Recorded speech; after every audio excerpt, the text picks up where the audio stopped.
ہمارے نبی حضرت محمد صلی اللہ علیہ وسلم کی زندگی میں کفار مکہ کی طرف سے انہیں تکالیف اور ظلم و ستم کا نشانہ بنایا جانا ایک ایسا دردناک باب ہے جسے اسلامی تاریخ میں کبھی فراموش نہیں کیا جا سکتا۔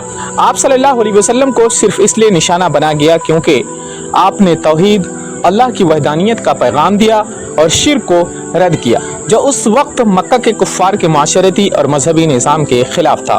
حضرت محمد صلی اللہ علیہ وسلم جب نبوت کے منصب پر فائز ہوئے اور آپ نے اسلام کی دعوت شروع کی تو مکے کے سرداروں نے ابتدا میں اسے نظر انداز کیا، لیکن جیسے جیسے اسلام پھیلتا گیا وہ اس بات سے خوفزدہ ہو گئے کہ ان کا معاشرتی اور مذہبی اقتدار ختم ہو جائے گا، اس لیے انہوں نے نبی کریم صلی اللہ علیہ وسلم اور مسلمانوں پر ظلم و ستم کا آغاز کیا۔ ابو جہل جو مکے کے بڑے سرداروں میں سے تھا، نبی کریم صلی اللہ علیہ وسلم کا شدید دشمن تھا۔ ایک موقع پر جب نبی کریم صلی اللہ علیہ وسلم کعبے کے پاس نماز پڑھ رہے تھے تو ابو جہل نے آپ کی پشت پر اونٹ کی اوجھڑی ڈال دی۔ آپ صلی اللہ علیہ وسلم سجدے میں تھے اور اس دوران اس قدر ظلم ہوا کہ کوئی آپ کو مدد کے لیے نہ آیا۔ حضرت فاطمہ رضی اللہ تعالی عنہا جو اس وقت ایک چھوٹی بچی تھی آئی اور آپ کی مدد کی۔ طائف کا سفر اور ظلم۔ ایک اور نہایت دردناک واقعہ طائف کے سفر کا ہے۔ جب مکے کے سردار اسلام قبول کرنے کے بجائے آپ کی مخالفت میں بڑھ چکے تھے تو آپ صلی اللہ علیہ وسلم نے طائف کا سفر کیا تاکہ وہاں کے لوگوں کو اسلام کی دعوت دے، لیکن طائف کے لوگوں نے نہ صرف آپ کی بات نہیں سنی بلکہ انہوں نے آپ کو پتھر مار مار کر زخمی کر دیا۔ آپ صلی اللہ علیہ وسلم اتنے زخمی ہوئے کہ آپ کے نالین یعنی جوتے خون سے بھر گئے۔ اس موقع پر اللہ تعالیٰ نے حضرت جبریل علیہ السلام کو بھیجا کہ اگر آپ چاہیں تو یہ پوری بستی ہلاک کر دی جائے، مگر رحمت العالمین صلی اللہ علیہ وسلم نے ان لوگوں کے لیے دعا فرمائی کہ یا اللہ انہیں ہدایت دے کیونکہ یہ نہیں جانتے کہ وہ کیا کر رہے ہیں۔ نبوت کے 7ویں سال میں قریش نے بنی ہاشم اور بنی مطلب کو سماجی اور اقتصادی بائیکاٹ کا نشانہ بنایا۔ شعب ابی طالب میں نبی کریم صلی اللہ علیہ وسلم اور ان کے خاندان کو 3 سال تک محصور رکھا گیا۔ اس دوران کھانے پینے کی چیزیں ختم ہو گئی، حتیٰ کہ بعض اوقات پتے چبانے پڑے تاکہ بھوک سے بچ سکے۔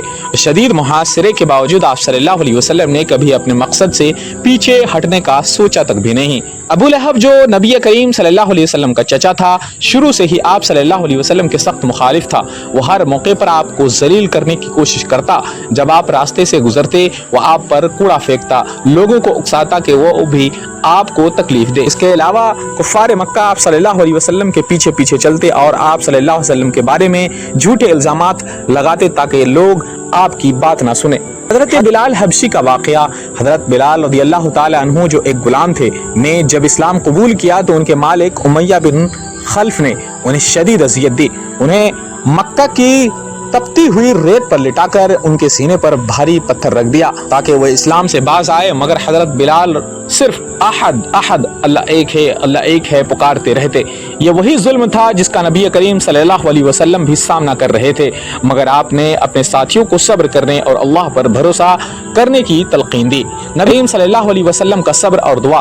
ان تمام ظلموں کے باوجود نبی کریم صلی اللہ علیہ وسلم نے کبھی بد دعا نہیں کی بلکہ ہمیشہ کفار کے لیے ہدایت کی دعا کی۔ آپ کا دل اتنا بڑا تھا کہ آپ نے اپنے بدترین دشمنوں کو بھی معاف کر دیا۔ فتح مکہ کے موقع پر جب آپ صلی اللہ علیہ وسلم مکے میں فاتحانہ داخل ہوئے تو آپ صلی اللہ علیہ وسلم کے پاس یہ اختیار تھا کہ آپ ان تمام لوگوں سے انتقام لیتے جنہوں نے آپ کو تکلیف دی تھی، لیکن آپ نے فرمایا آج تم پر کوئی ملامت نہیں، تم سب آزاد ہو۔ نبی کریم صلی اللہ علیہ وسلم کی زندگی کا یہ پہلو ہمیں سکھاتا ہے کہ اللہ کے راستے میں آنے والی مشکلات کو صبر اور استقامت سے برداشت کرنا چاہیے۔ آپ صلی اللہ علیہ وسلم کی زندگی ہمارے لیے ایک مثال ہے کہ کس طرح انتہائی سخت حالات میں بھی انسان اپنے مقصد سے پیچھے نہیں ہٹتا اور اپنے دشمنوں کے لیے بھی دل میں رحمت رکھتا ہے۔ یہ وہ حقیقی تاریخ ہے جو ہمیں بتاتی ہے کہ نبی کریم صلی اللہ علیہ وسلم نے کس طرح اللہ کے پیغام کو دنیا تک پہنچانے کے لیے ہر قسم کی مشکلات کا سامنا کیا اور اپنے اعلیٰ کردار کے ذریعے انسانیت کو معاف کرنے اور محبت کا درس دیا۔